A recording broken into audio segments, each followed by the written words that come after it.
Bu videomuz 2 kishilik efir ochadiganlar uchun. Menyuga kiramiz. Birga jonli efir qilish degan tugmacha bor, uni qo'shamiz. Keyin keyingisini bosamiz. Yo'q, bolalar uchun yaratilmagan, uni bosamiz. Keyingisini bosamiz. Keyin taklif havolasini nusxalash bor. Uni bosamiz. Nusxalab qo'yamiz yoki taklif havolasini yuborish bor. Uni Instagram, Telegramlarga yuborish mumkin, lichkasi borlarga. Keyin taklif havolasini yuborish bor, uni bosamiz. Uni aytdim. Keyin havolani nusxalab qo'yamizda, pastda jonli efir bor, uni bosamiz. Jonli efirga o'tish.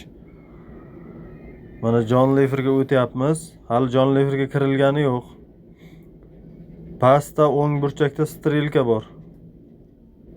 Mana shu strelkani, o'sha strelkani bosib kiramiz ichkariga. Mana pastda post yaratish bor, menyu chiqdi. Post yaratish bor. Hop, post yaratish bosdik.